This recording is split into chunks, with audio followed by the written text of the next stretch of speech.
Welcome to Rates and Barrels. It's Wednesday, November 19th. Derek Van Riper, Eno Saris, Jed Lowry here with you on this episode. We have a surprising trade ahead of the non-tender deadline later this week. I don't think the players involved were going to be non-tendered, but deadlines force action because you got a lot of roster decisions to make all around. We had 4 qualifying offers accepted. That is a record. We'll dig into the implications of that.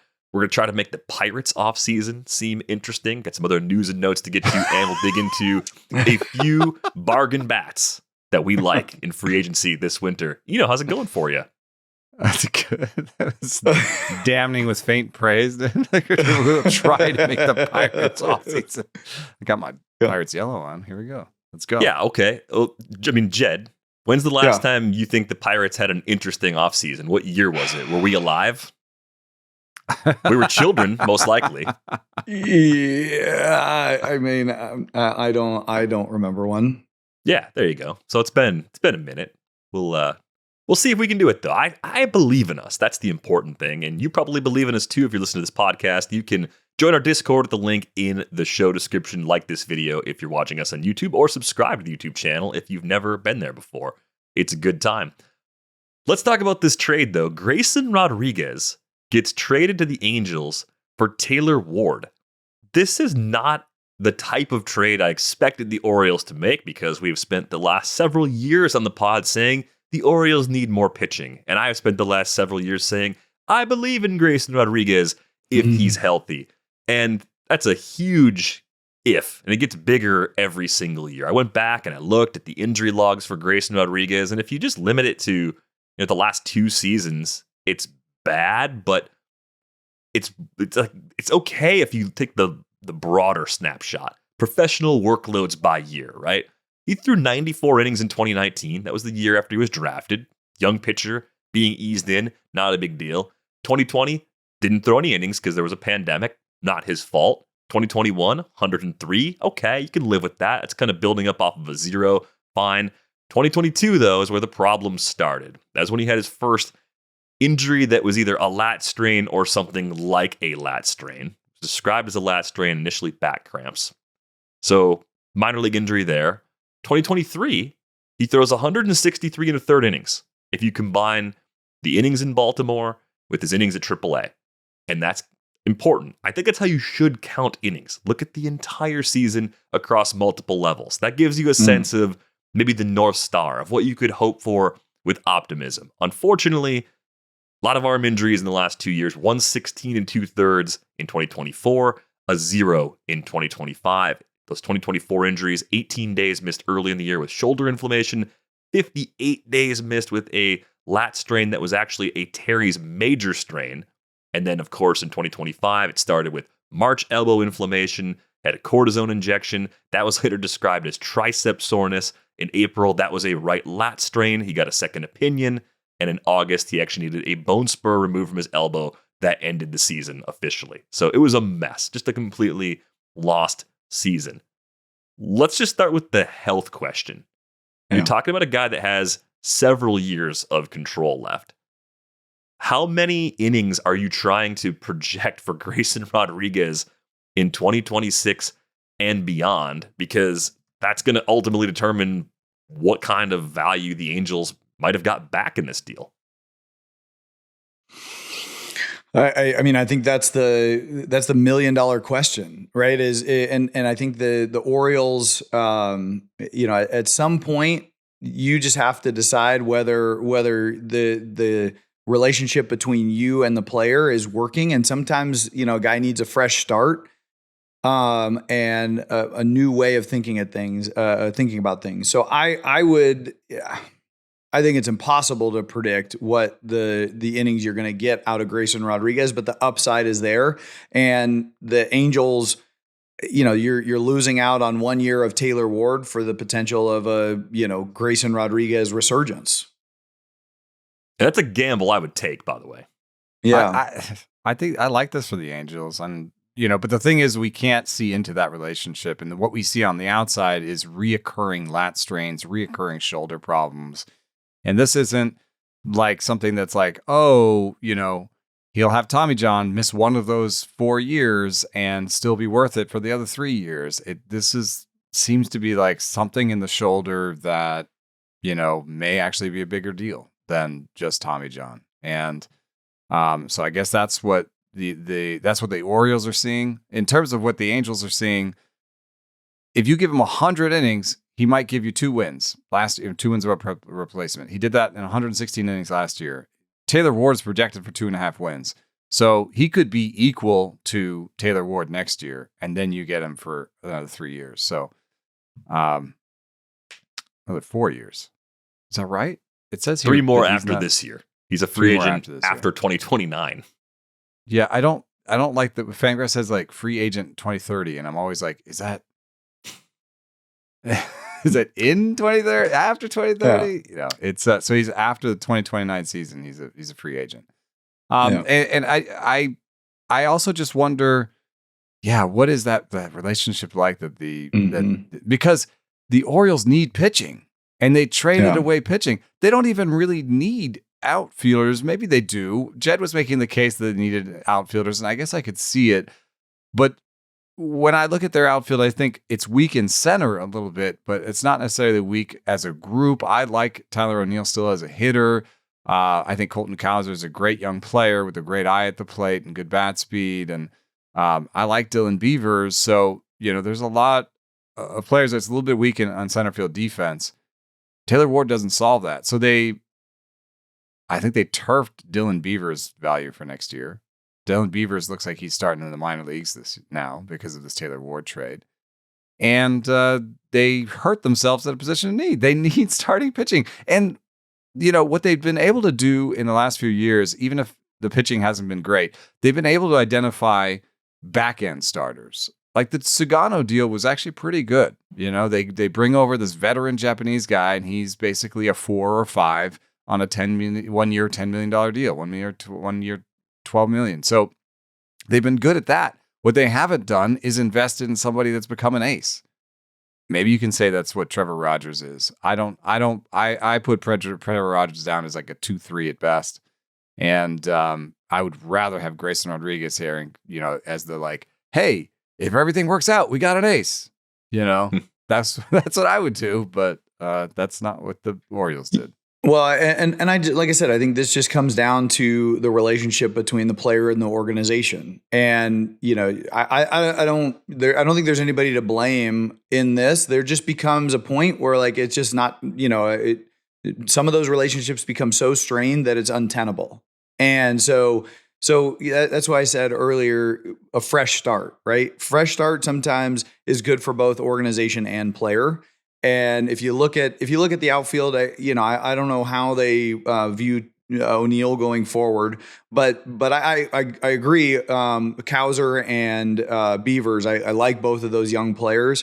But then if you add those two with Gunnar and with Jackson Holiday, they've probably felt like they needed another right-handed bat, and for 1 year, and if they go and if they can add some starting pitching, if it's, Framber is a guy that they're looking at, or a Dylan Cease, I don't know what they have to spend this out, what Elias has to spend this off season.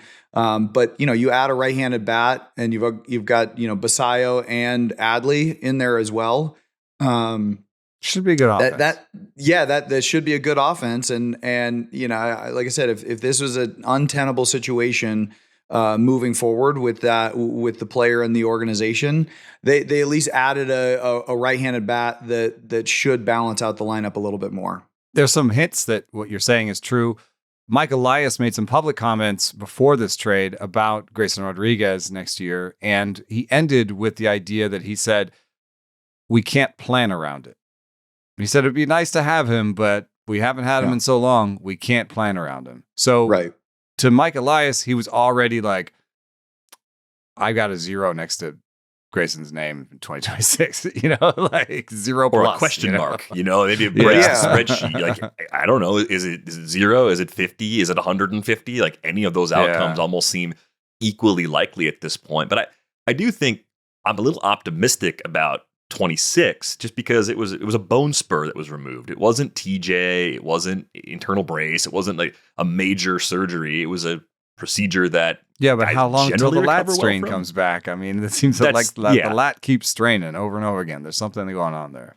Yeah, and that's where I wonder if Grayson Rodriguez needs to sort of take matters into his own hands with his health and development, find a tread or a drive line or a facility that can help him with his mechanics and figure out if there's something he can adjust that's actually causing him to run to that same problem over and over again. And to Jed's point, I mean, the Orioles couldn't seem to solve it. So they've had him for 7+ years now, I think, in that organization. So at this point, you just kind of move on and say, hey, we got better. And now maybe you have an outfielder to trade. Because as you look at the whole depth chart, if you're generally optimistic about that combination of Ward, Cowser, Tyler O'Neill, and Dylan Beavers, 4 outfielders for 3 spots isn't the worst problem in the world, especially given Tyler O'Neill's longer-term track record of injuries. Cowser was really banged up last year. Beavers is still relatively unproven, even though I think we all see stuff we like in there. That could work out. You could just keep them all. Or you could say, we're a team that has Adley Rutschman and Samuel Basallo and Kobe Mayo all kind of lined up to be everyday guys across catcher, first base, and DH. So we can trade one of those outfielders and get something back that helps us. Like, my assumption about the Orioles, they're shopping maybe not at the very top of free agency, because I don't think we've seen a lot of evidence that they spend like that, even with new ownership. But if you think about someone like a Zach Gallen, that could make a lot of sense for them. Innings, quality, track record pre-2025, pretty good. Maybe you can rely a lot more on Gallen as a free agent than you could on Grayson Rodriguez, and maybe that's what they're looking for. And then maybe it's trading a little bit of excess from that position player group for the pitcher we've been hoping they would trade for the last 3+ years now. Like, those were probably the assumptions I'd make about this team. That, and they need bullpen help too.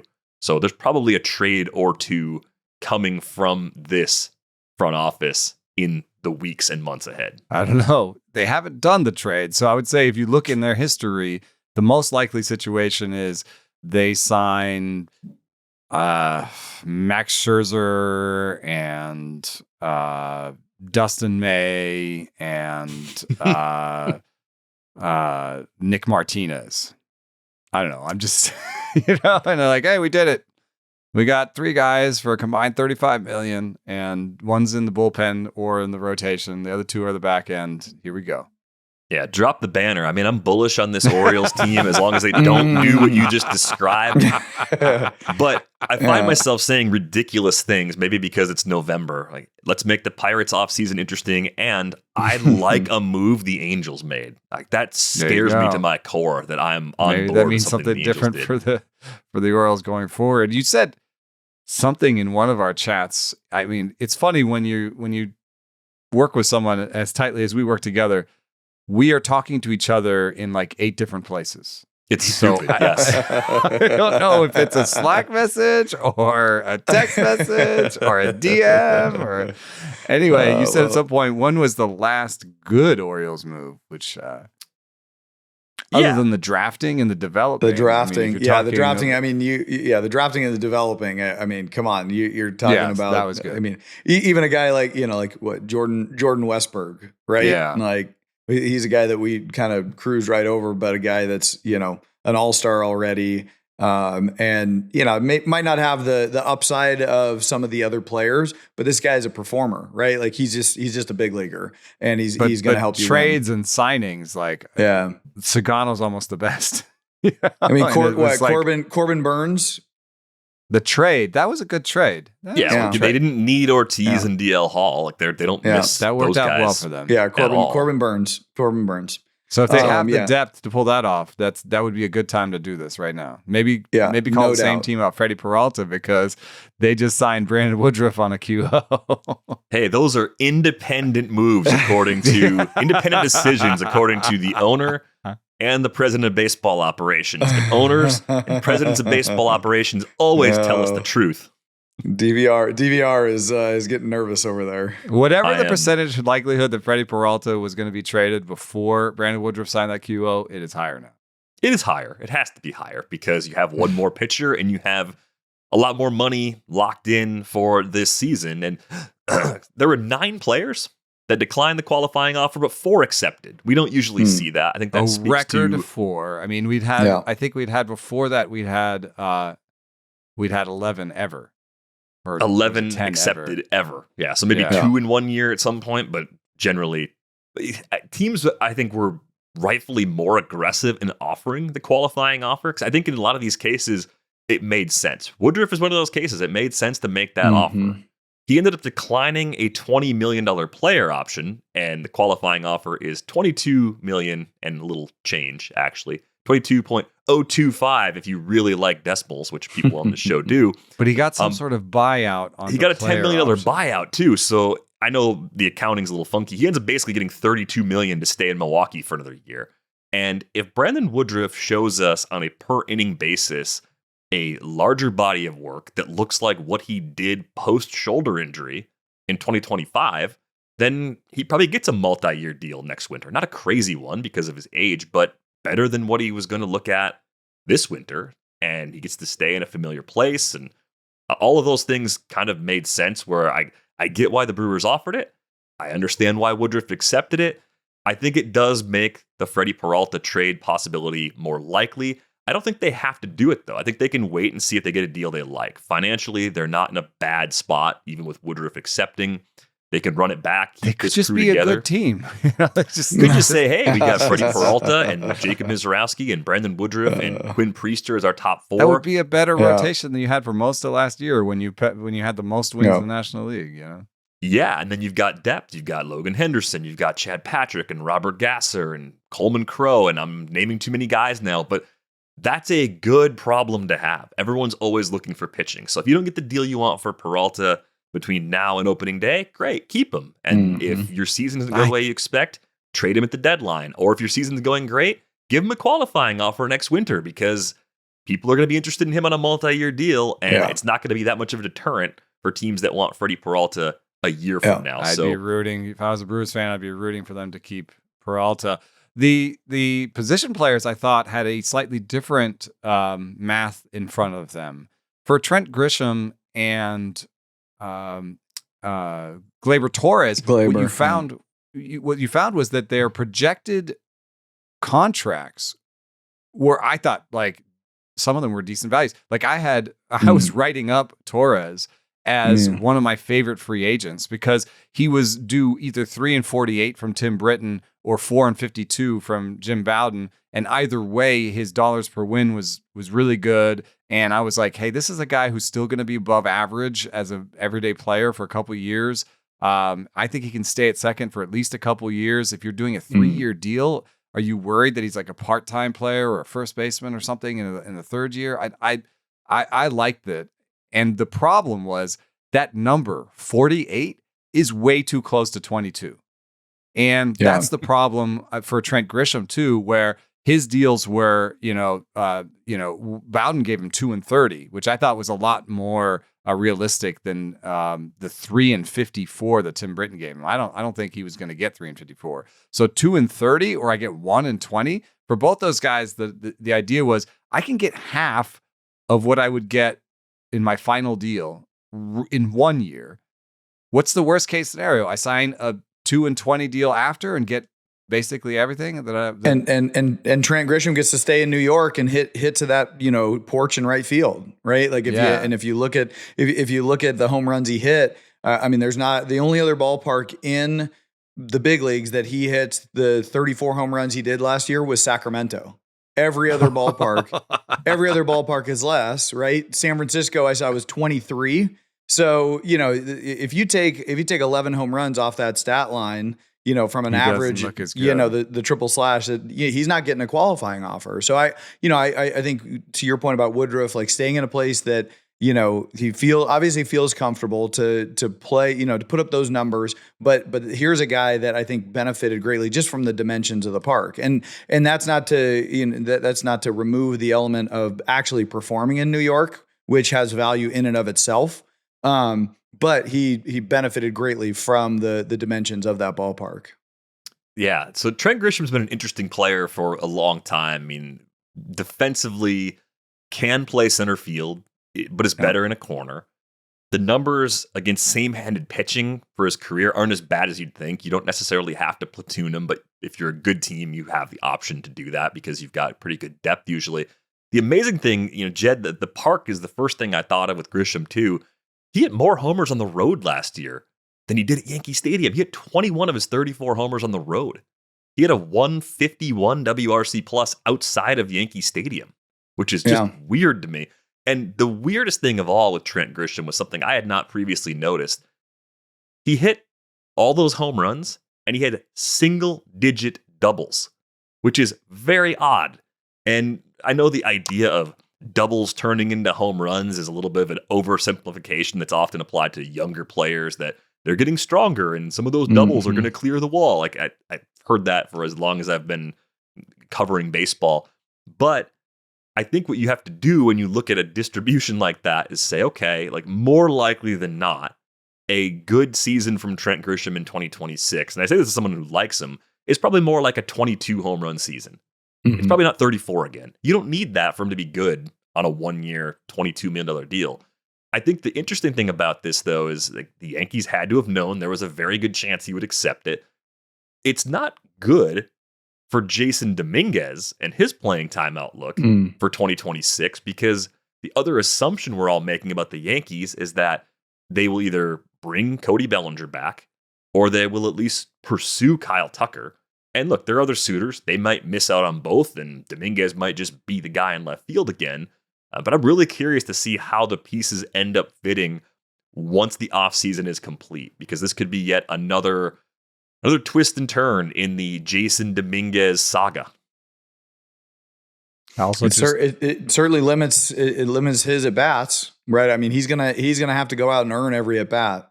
That's for sure. Yeah, and then with Trent Grisham, last year was the first year he was a negative in center field by most of the defensive stats. Is that a 1-year blip? Is that something just getting to know a new stadium? Or at 29, is Grisham falling off defensively? If that's the case, I wouldn't expect him to be back after this deal.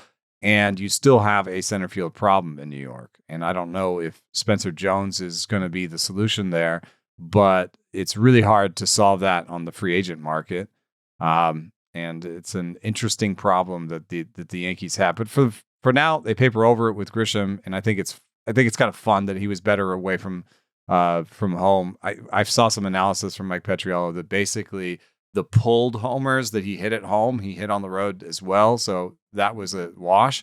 But everything that was to center and left did better on the road. And so, I think what the weird thing about Grisham is he's basically a true outcome guy. He's a walk, strikeout, homer guy. You don't normally see that in a center fielder. You kind of think of first baseman or something, but he's a 3 true outcome center fielder. I would assume that this isn't going to age all that well. And I think that's why none of his, projected deals are that long. He also hasn't been consistently this good. So that's a part you always have to ask yourself when you're signing a guy. Am I just signing him out for this one good year and he's not going to be the same after? Yeah, I mean, if you look at, you look at the production offensively, there's, 2023, 2024, we're 198, 190. He's a career 218 hitter. So, yeah, I mean, I guess if you're the Yankees, you get a guy back who, and I know the sprint speed is down, the range is down, but I've always viewed him as a guy that gets great jumps off the ball, doesn't make a lot of mistakes in the outfield. So, I think that you said it earlier, DVR, he's probably better in the corners. If you lose that sprint speed, it's hard to have the closing speed necessary to play center field, especially one with big gaps like New York. So that, I think he's going to get to more balls than his sprint speed and his range indicates, because he's going to make great reads off the bat. You just very, very, very good efficiency to the ball from what I've seen. At least I haven't looked into the numbers on it, but just the eye test, he always looks like he's making a really good read and strong first step to the ball. And a guy that, obviously had one of the best offensive years of his career. So, felt good in the pinstripes. So if you're the Yankees, you value that.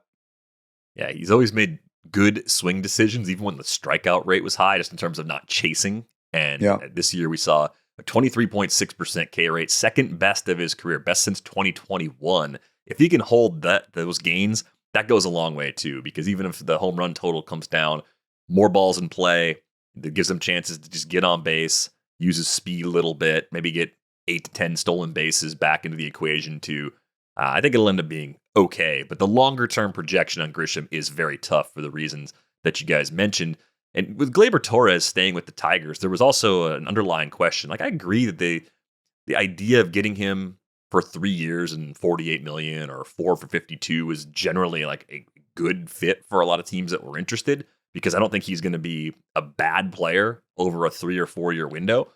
But where'd the power go? Back-to-back years with a sub-400 slug is just baffling to me, because earlier in his career especially, Gleyber looked like a guy that was going to be kind of a perennial 25-homer guy, at least into his late 20s and early 30s. That hasn't been the case, and it's not all Comerica because, as we know, the last 2 seasons, one was played in the Bronx, one was played in Detroit. So, I know you were taking a look at some of the numbers. What did you find with Gleyber's missing power? I saw a little bit of a parallel to what happened early in his career. Early in his career, we thought Gleyber Torres might be a shortstop. And, he was playing shortstop, and then he had Tommy John surgery. And his throwing velocity on his arm, like his arm, lost like 3 ticks, 4 ticks. Like he lost an amazing amount of arm strength in that Tommy John surgery, and was basically just, okay, now he's a second baseman. And he hasn't gotten any of that back, and he's just sort of, this is the new normal. Now, he's had a couple injuries over the past few years that might affect it, but his bat speed has done the same thing. He just dropped 2 ticks on bat speed 2 years ago, from 23 to 24, and he hasn't gotten it back. And there's been a hernia surgery. A plucky listener pointed that out, that this year he was playing with a core problem all year and had hernia surgery at the end of the year. There's been a knee surgery. So there's been a couple surgeries that could affect it. I'm wondering if he will ever get it back. But when in 23, when he had, just around average bat speed, I'm not talking about he went from elite bat speed to terrible. He just sort of went from average to below average. This is his spray chart. On the left is 2023. He went and got the ball. You can see some more homers to the pull side. You also see more up the middle. Like, just look up the middle, the distribution of the blue dots there. So what he's doing is he's hitting balls up the middle or pulling for power. And in 2025, he became much more of a spray guy. He is just spraying those fly balls to the outfield. I suggest a lot of those are outs. Those blue balls to the outfield in the opposite field. I think a lot of those are outs. And he does still pull for power, but those pulled power ones are, ones where those are like breaking balls, I think, that he's kind of getting out in front. So I think there's a little bit of losing bat speed and then changing his approach to fit the new bat speed norm. And I don't know if either is fixable. Maybe this is just who he is. Maybe he's just an 18-homer guy with good plate skills. Exactly. Declining. Yeah, I mean, I think that, but that still is a quality player, right? Like, you're talking about a second baseman who 15 to 20 homers, good getting OBP, on base base at a 358 clip last year, 337 for his career. So yeah, I mean, obviously you'd want to ideally have more power, but with the bat speed, going where it's going, I'd rather have a guy, he was he was elite 100th percentile for chase rate, right? 80th percentile for whiff last year, 81 for K, 95 for walk. Like, this guy knows how to swing the bat. He knows how to get on base. That to me profiles as a big league hitter that's going to, I think that's going to age well. Defensively, the to your point, arm strength is not there. What it was pre Tommy John, the range has kind of steadily declined. But I did look, at the errors. He used to make a lot of errors, even at second base. He's cleaned that up. He only made 5 last year. So I know that's, that come right to him, basically. Exactly. Like, he's not a liability, right? Like, he's not going to win a Gold Glove, but he's not a liability. So I think when when you add all those things up, a guy who's a consistent threat in the lineup, who's going to get on base, who can drive the ball. I mean, he's not going to hit 30 homers, but 16 home runs from a second baseman that's getting on at a 360 clip. You're going to plug that guy into your lineup every day. I wonder from the player's perspective. So now he's signed this he accepted the qualifying offer. And so this is a bet on yourself situation. He's saying I need a better platform year than I had last year. And I think it would be tempting to just be like, hey, why don't I just have the year? I started out really well last year and then I had the core injury and that really affected me. Let me just have the year that I was going to have, if I'd been healthy all year. Versus let me do some bat speed training, do some sprint training, try to get my range up, try to get my bat speed up, try to get back to the 25 homer guy. So I have a really great platform year. But that comes with some risk. I'm going to play around my swing. I'm going to go get the ball out in front. What if my strikeout rate goes up to 23%, 24%? What if, it doesn't come together? Xander Bogaerts at one point went into bat speed training, and that was the year when he came into spring and he had like one of the most awful April and Mays he'd ever had. Just because, maybe a faster bat is good normally, but it can also change your timing. So now you're like, now you can't find that space and time that you usually did. So I'm just thinking out loud, but like, Jed, you've been in contract years, you've been in platform, you've had similar situations, this is a big year for me. Like, would you just be like, I just need good health and I need to keep doing what I'm doing? Were you ever tempted to be like, I need to really change what I'm doing this offseason? No, I think a lot of it will, he's 20, Gleyber's 28. I still think there's 4 or 5 years of good baseball left. Maybe more, depending on how well he takes care of his body. I don't know his routine. I don't know, what type of nutrition, that type of plan he employs. But I think if this guy takes his fitness and his nutrition seriously and, keeps weight off, and, it's so easy, especially as a second baseman to put on weight. Like you gotta stay fit. So I would be really, if I were him, I'd be really focused, especially coming off a core injury, really focused on that core stability, nutrition, and just, continued. I think you can go into that like power development, swing type, increase in bat speed, but I think it starts with the stability. I think if he goes in and tries to, especially coming off the core injury, if he goes in and tries to increase bat speed without stabilizing the core first, that's where the risk. Injury. Now you got another injury that's bugging you all year. Exactly. Yeah. That's the risk. So I think the stability aspect of it, he has really got to focus on that. And I think nutrition will help too. Like, he's a big guy, he's a strong guy. And so I think if he can stay fit and, stay in a good, body fat percentage, and keep some weight off, I think there's some room to actually be, increase that, bat speed and increase the sprint speed. Cause a guy that is 5'11", they have him listed at 205. I know how athletic the guy is. I saw him when he was a rookie. If he can stay fit, like I said, I think those two things, that core stability and the focus nutrition, the fitness aspect. I don't think the approach. Yeah, I don't think the approach needs to change. I love the approach. If he's fit and he's stable, I think he's going to swing the bat faster just because of that. Yeah, that injury is really important to bring up because first half, Gleyber Torres hit 281 with a 387 OBP and a 425 slug. It was a 131 WRC plus. Also had a 12% K rate while he was doing that. Second half, 223, 320, 339, 88 WRC plus. K rate jumped up to 20.4%. And I think to the point at the beginning is if he comes back and puts together a season that looks a lot like that first half, he can get the 3 for 54 next offseason. Teams will be happy to do it because there won't be qualifying offer draft pick compensation going out the door to do it.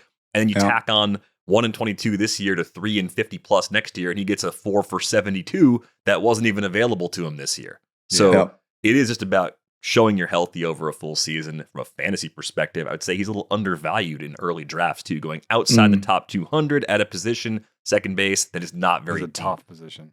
Gleyber's top volume for playing time too. That ADP is probably going up, so get in on that while you can. Okay, let's try to make the Pirates interesting. I have a fascination with this now because the report from Jeff Passan was that the Pirates were a runner-up, a serious runner-up for the services of Josh Naylor. God, I wish I knew what that meant. What does that mean? Yeah, what does that mean? We called him a couple times. We offered him $480. What? Yeah, I mean, like it's not messing around. Like that's try. If you're a year short and you're on the AAV, I think that counts as being a serious contender.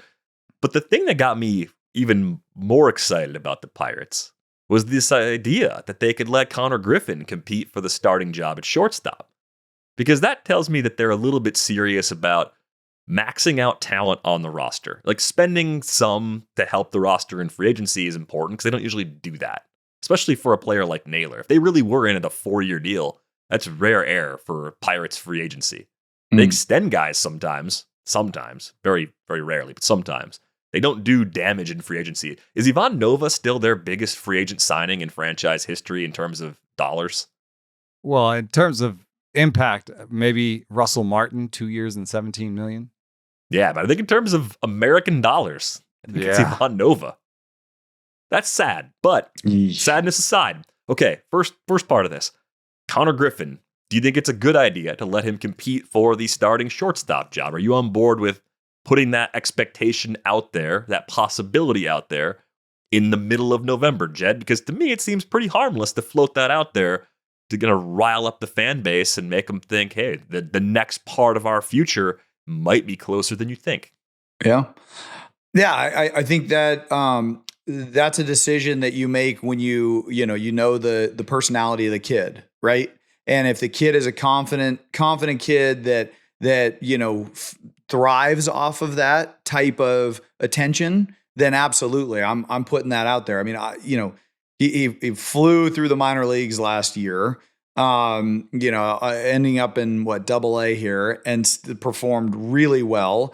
It looked like they tried him a little bit at center field, 129 innings in center field and 757 at shortstop. So, I think there's some question on, in their minds what position he's going to play, but the bulk is at shortstop. I'm from a kid that's 19 years old playing in Double-A, hitting 337 with 5 homers, get on base 418 slug, 542 at Double-A. I mean, that is a really exciting young, player that I don't want to hold back, right? If he, I want him to experience some sort of failure, if I'm being honest, because I want to build that resiliency, because I think that he coming up too soon can also be detrimental. I think we're kind of on this cusp of pushing guys too soon and potentially,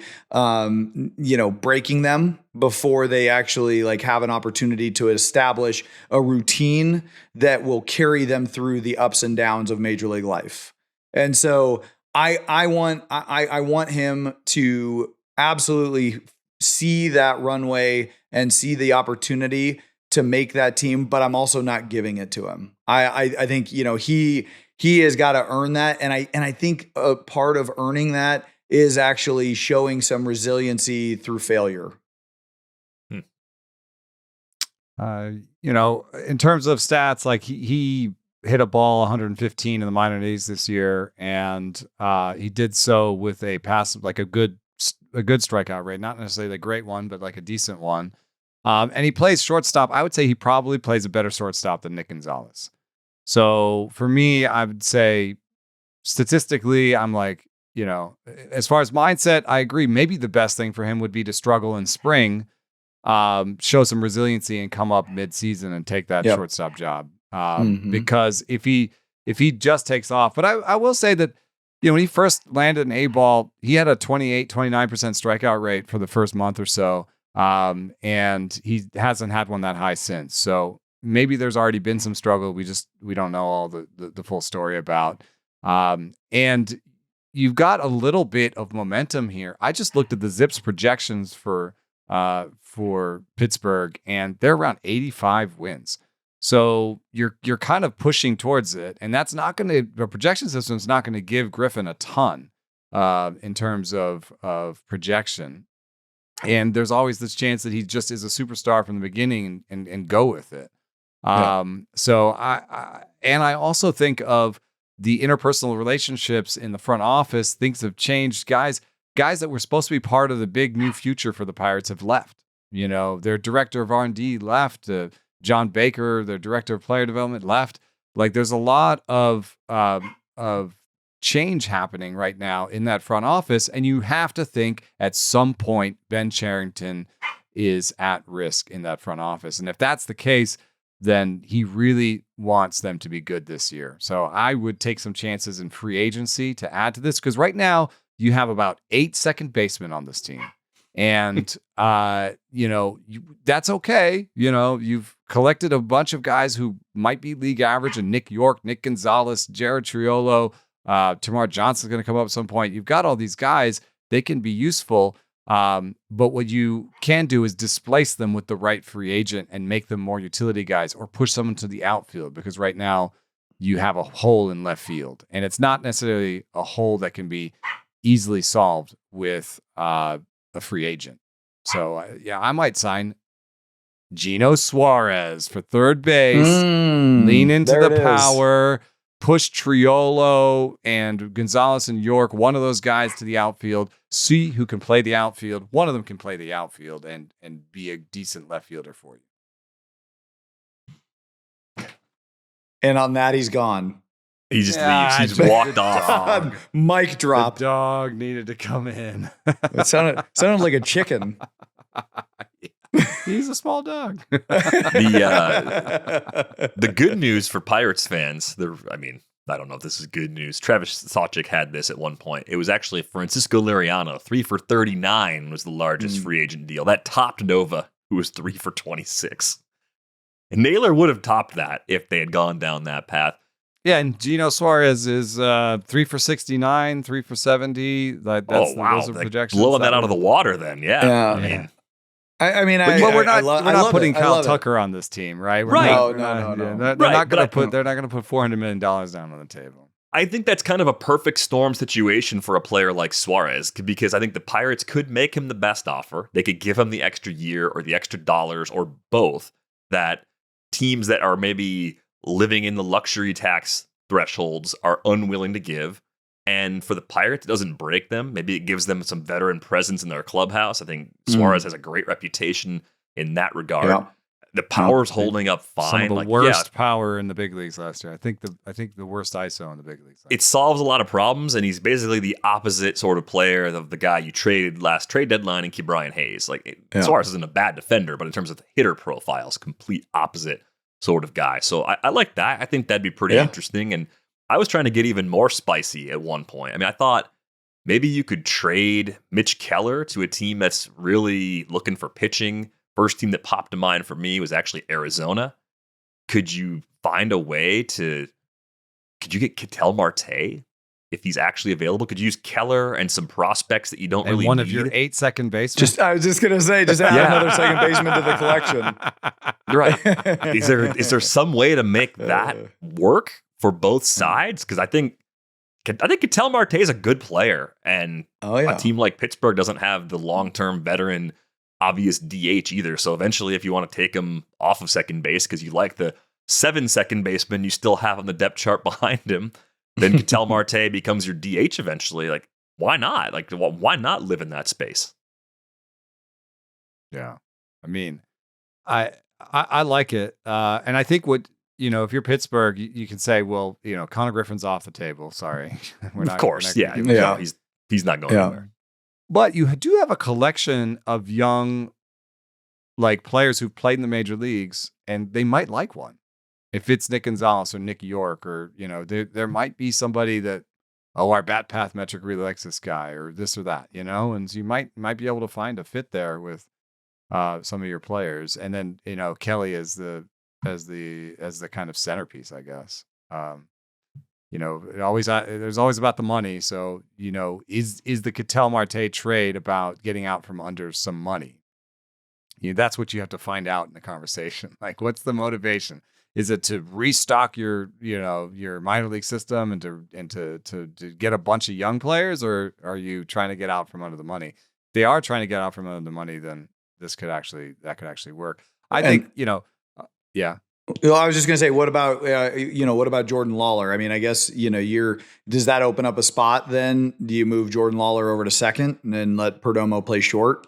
Or obviously he's going to play short, but Lawler moves to second in that scenario. You have Thomas in center. You do take a hit offensively, but they've done pretty well in Arizona getting great offensive numbers out of a team where you're like kind of surprised when you end up the points, Yeah. So if you do smart moves, save some money on Marte, like, could you go get Walker back? I bet you Houston would trade Walker away, maybe eat some cash, so you could sell some offense, gain some offense, kind of. That sounds like the Diamondbacks to me. They're always they're trying to thread the needle, as the GMs like to say. Yeah, I think that's a situation where ownership involvement in the roster creates some of the messes. And as a result, it makes the job of Mike Hazen a little bit more difficult to sort of untangle that. The Jordan Montgomery deal and the Eduardo Rodriguez deals, I think, were I was wondering what ownership driven. But yeah, there was those feel a little more like ownership seeing a guy and like, we got to go get him, and then having it not work out. I mean, Erod maybe less so than Jordan Montgomery, but I know the Montgomery thing was a Kendrick special. There was a kind of public comments to that.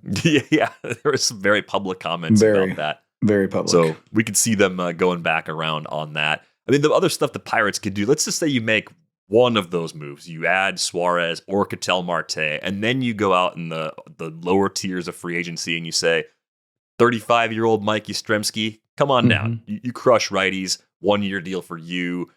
Bring back Josh Bell, maybe as a cheap roster spackle sort of guy. Get a couple relievers. Could they be a team that goes and gets Raisel Iglesias and Tyler Rogers to bolster up their bullpen?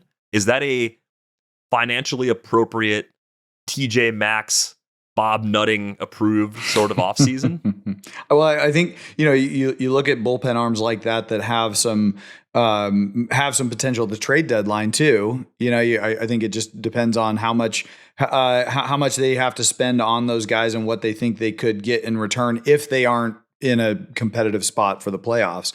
But those bullpen arms at the deadline always have value as long as they're throwing the ball well. So it's an intriguing thought. Yeah, I wonder if I kind of like a couple of different names that are slightly just to kind of moving the chairs around in a different order, but Miguel Andujar, Ryan O'Hearn, and maybe giving Walker Buehler a chance to rediscover his value, maybe sell him on being your closer. Give Walker Buehler 1 and 12 to be your closer and see if he's got second life in his career, because I do think that we've now seen a bunch of chances for Walker Buehler as a starting pitcher. I'm not sure how many teams are signing up to do that again. I love that we accidentally coordinated some Pirates colors for the show today too. surrounded by the Pirates colors. Unbelievable work. Great planning, manifesting through the rundown. But Andujar is a Kutch clone to some extent in terms of 15% strikeout rate, decent pop, but he's 7 years younger. So I think it might be time to switch to a new version. They tried that once in Pittsburgh. Didn't work the first time with Andujar, but health was a factor, as has been a factor for him throughout his career. I think he looks really interesting as a bargain free agent bat. Speaking of bargain free agent bats, this is not the deepest, greatest class of free agents, but if you're looking for hitters, who stands out to you guys as guys that might actually exceed expectations relative to cost? Kind of an extension of that Gleyber conversation from earlier. You say, okay, projection says 2-35 or 3-50 on this guy, but actually it could work out because it's tough. It's tough to even break even on free agents sometimes, but who do you actually like if you're trying to find bats that make you better this winter, Jed? Yeah, there's a little bit of hair on most of these guys, but the guy that I look at is Ha-Sung Kim, and if you get 2024 version of Ha-Sung Kim, coming off of shoulder surgery, which you just have to be very diligent in your workup on him and the evaluation of his shoulder. But I mean, he's a versatile defender. With good range, good arm strength, good sprint speed. The chase rate was in the 98th percentile, whiff rate 92nd percentile, K rate 81st percentile, walk rate 96th percentile in 2024. I mean, this is a guy that I saw on the big board. It was 3 for 50. I don't know if he gets that based on the questions around the shoulder, but I could see if he is healthy and has a productive off season, that's a guy that has the ability to play short and has a very strong approach. And with the versatility, so you can plug him in anywhere. That's a guy I could see having some value. Once again, assuming the shoulder is healthy. I think seems like an obvious fit in Atlanta. So I'd be worried if he didn't sign with Atlanta. Yeah. Atlanta is a veteran team that is a win now team that needs a shortstop. Doesn't seem like they're going to be the type of team to drop $200 million on Bo Bichette. That's like if you want a shortstop, those are the only two options you really have this offseason. Unless you're trading with somebody, could you trade with the Marlins and get Xavier Edwards and put him back at short? After the Marlins already pushed him off a short, shortstops are really hard to find. You really want to have a good shortstop. And so, if the Braves don't sign him, I almost don't see him getting 3 and 50 because they will be the ones who saw him the closest and had the most opportunity to kind of prognosticate. But I would kind of just assume that Kim shows up in Atlanta on opening day. It just seems like too good of a fit. He had a player option. He could have exercised to stay there. I think it was around $16 million. So obviously looking for that multi-year deal that those projections are pointing us to. But I think Willie Castro is kind of interesting as a free agent. It's not going to cost much. Projections are going to be more like 1 year, $8 million. He's still just 28. He'll be 29 in April, but he switch hits, plays all over the field. I don't think there's like another level of production there. But if you're looking for someone that's kind of like a league average OBP, good enough defender to play multiple spots, doesn't cost a lot of money, I think it helps you because whatever your need is, maybe he can temporarily cover that spot until you have a better long-term solution in place. Yeah, I love that. I love the versatility aspect of Willie Castro's game. I mean, he play all over, handles the bat well. Like that's a guy that does to me have value, especially if you're getting him on a 1 year, 8. I don't know how many of those deals actually exist anymore. The veteran free agent $8 million deal. So I maybe he doesn't even get that. I think he's worth that, but I'm not sure he gets it. And so, I could see Willie as being a good value for whoever adds him. One thing that bothers me is just that last year was the first year he was a negative defensively at every infield position he played. Yeah. So I don't know that I would say, that means he's a negative at every infield position next year. But what it does tell me is I don't think he's a shortstop anymore. So I don't think he's an option for a team like Atlanta that's like, we'll just sign Willie Castro to be our shortstop. Like, no. Yeah, he's not the guy you're going to plug in every day. He's the guy that you're going to have, give him 400 at bats, but it's going to be at a new position seemingly every day. Yeah, I like that one. I tend to think, actually, I already did this a little bit. We're talking about Eugenio Suarez, but I kind of think that there's a chance that we've gone too far with the hatred of older players. Yes. Tell me about it. And so when I see, Suarez getting a 3-year deal, I say, man, that's great. Like, he can't be so bad next year that I don't think he can be so bad next year that years 2 and 3 are already washed. I would say like most likely he's good for 2 years, and the third year I'm like, he's my DH or he's my part-time DH or something. Like I feel like on a 3-year deal, I'll take him. And I think that Bregman's numbers are lower because he's older. He's 32, but I just love his plate approach, and his defense is really kind of so high up that it can kind of take 3 steps down and still be before he's average. So I think Bregman is a decent value. I wrote him up today in my values, but the guy I'm circling on, JT Realmuto, is projected for either 3 and 45 or 2 and 34. Dude, if I have the Phillies, I just sign him to that, dude. Just bring back your catcher. It's not like you have another great catcher that's going to take the job from him. You're a veteran team. This is your window. I don't know what the other fits are. The other fits aren't that obvious to me because I do think that the teams still really value a lot of the framing and defensive stuff. But we are about to head into challenge territory where your framing will still be valuable, but it'll be a little bit less valuable because there will be the opportunity to take these big calls and go right to the board. So I think that's, I understand he's 35. We've seen the decline, but just to get a league average bat in at catcher for 2 years is something that I think teams should be interested in. Yeah, no, I agree. I mean, there's been this natural progression of bat speed decline there, but still a guy who is productive and still has a great pop time.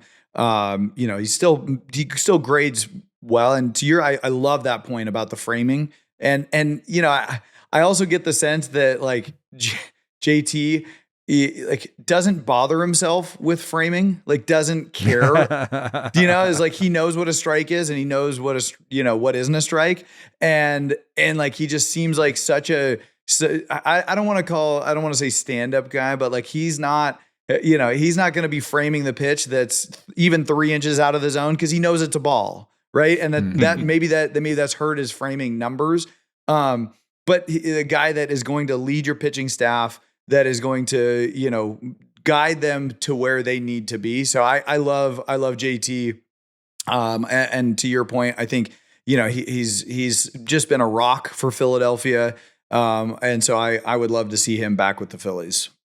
The amazing thing is too, like he was such a physical specimen at his peak. Yeah. I mean, this was a guy who was like the fastest catcher with the best arm and, hitting like rockets everywhere, that even though, a lot of that stuff has come down off of it, he's still 47th percentile for bat speed.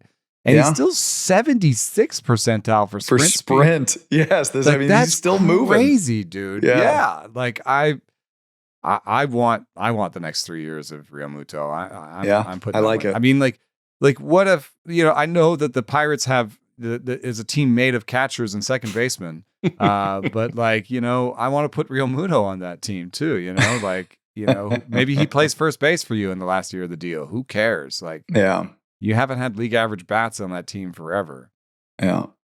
I like Realmuto. I just wonder if the deal that you see projected, especially the 3-year deal, would come from a place like Pittsburgh instead of a reunion with the Phillies. I think the Phillies would just want to go year to year. Maybe they give him a few extra dollars per year to do it that way. And maybe he's happy with that because it's been around long enough. That's where he wants to be. I could see that actually being completely fine at this stage of his career.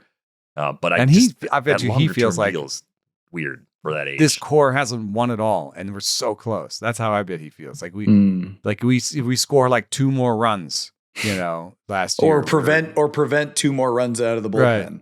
Oh. Yeah, right. So sorry. I feel like fans. Maybe he's coming back on a 1-year deal. Maybe it's a 2-year deal. Whatever it is, I think he just goes back to Philly. But I think it'd be a decent deal for them. The other guy. So I'm gonna go out of the top 50 here, just as a complete. I coming off of injury and a really down year, is a guy like they could add some depth to the outfield is Lane Thomas. Like I looked at Lane Thomas, and the bat speed actually went up The sprint speed is 94%. The arm strength is 88%. And then I just look like, here's a guy who he's coming into his first free agent year. There's, I think he put a lot of pressure on himself. I mean, his zone contact went from 84.3% for his career down to 74.2. Career pop-up rate, 10.2%, up to 20.5%. So I think that, I looked at that. I looked at Lane Thomas, and I was like, this coming off the year that he had, he's coming off of plantar fasciitis surgery. So there's some questions around, health, but once again, I mean, if he's still 94% percentile sprint speed and dealing with that injury, I mean, this guy's clearly a great athlete. I look at that like, maybe if it's even a minor league deal, I don't know. Like, here's a guy that I feel like has the opportunity to have a bounce back year. He went through the first year of playing for that free agent contract. I hope would have learned a lot. And a guy that he's not going to be the superstar, but he could add depth and I think could still be productive. Yeah, I think the Lane Thomas call is going to make sense for a lot of teams that are just looking for that upgrade. I'm thinking Pittsburgh again, or Cincinnati, or Kansas City. Those teams that want to try to like catch some lightning in a bottle. And right, maybe partner, some of the worst case scenario, he's your righty fourth outfielder. I think on a really good team, they might look at him like that. But I think on a team that is really hurting for everyday outfield help, especially in the corners, I think they would just say, we know he does a lot of damage against lefties and he's a little bit of a liability against righties. Maybe you pick your spot, sit him against the toughest righties you see, and he plays 5 out of 6 games every single week. I think you're probably right, Jed. There could be another good season or two in that back, given just how injured he's been. Really, each of the last 2 seasons. I think 2024 was one where he had some lost time with injuries and still top 15 homers, stole 32 bases anyway. So a lot of ways that he could help you. Yeah, Pirates have Jack Sawinski at the top of one of their Pirates. Yeah. Lane Thomas, make it happen. I'm looking. I agree. Like his splits aren't great against righties, but I'm looking back to 2023. 2022, 23, 24. I mean, he had 19 homers against righties, 11 homers in 24 against righties. So, he's obviously better against lefties from an average standpoint, but there's pop in that bat, and the bat speed went up. Like I said, it was about 71.7 in 23 and 24. This year it went up to 72.7. And I think he got stronger. But I think the approach, he was going to try to blow it out of the water this year. Right. And it led to a huge drop in zone contact, swinging and missing way too much, and popped up a lot. So I think if he can get healthy, get back to a more neutral approach where just hit it hard, and not try to dictate the result, I think there's a chance of a low cost bounce back hit there. I got a perfect team for him. The Angels just traded away an outfielder. Right-handed bat. Their left-handed, their left field situation right now is Gustavo Campero, Jorge Soler, and Matthew Lugo. Soler should be DHing more, So this is an opportunity there. Ooh, the other team I was just thinking too. What about San Diego? But they have a little bit of carryover because they still have Laureano after the trade deadline last year. Healthy Merrill, Tatis, they should be fine across. But they'll be shopping in that bin for an extra bat, the same bin that produced them Gavin Sheets in the past. I think they'll want one more guy because Sheets is atop their first base situation right now. And also Tirso and Ornelas is atop the DH, and they've been blocking Ornelas over and over again. So I would assume that somebody comes to camp that is going to fight for that DH first base, those extra ABs that are there. One last note before we go: a few players on the move. Frankie Montas DFA'd by the Mets. He's injured anyway, so just their way of kind of saying, "Hey, we want to clear up some roster space and just move on." Nathaniel Lowe DFA'd by the Red Sox, which a DFA this time of year for guys that could be non-tendered by, I think Friday's the deadline, 21st.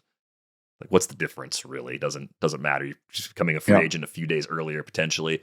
So they are no longer in the fold for the Mets and Red Sox. Forrest Whitley and Roansy Contreras are headed to Japan. So we can look forward to maybe 2 or 3 winters from now being excited about their Whitley's return coming stateside. back. For the hype on Forrest Whitley in 2 years is going to be. He just needs to find some health, man. Find some mechanics that give him health. I wouldn't be surprised if we do, report breathlessly that he's coming back. Yeah. The other DFA guys, there's some interesting guys.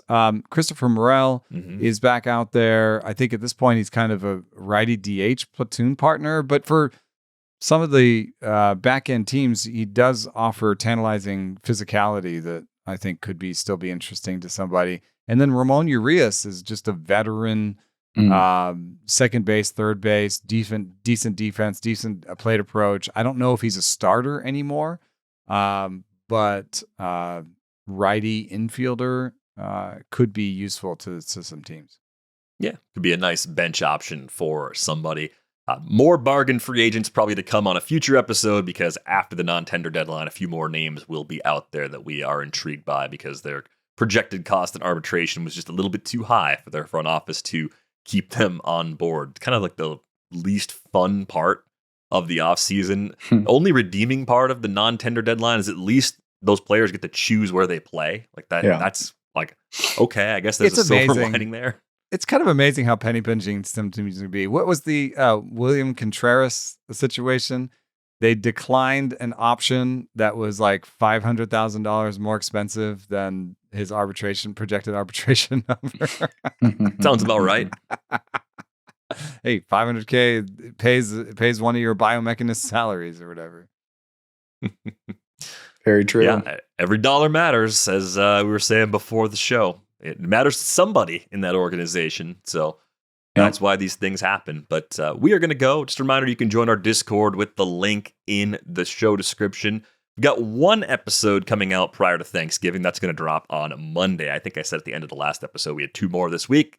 We're going to record 2 more this week, but one is actually the episode that we're going to have coming out next Monday. So that is going to do it for this episode of Rates and Barrels. We're back with you on Monday. Thanks for listening. Thanks.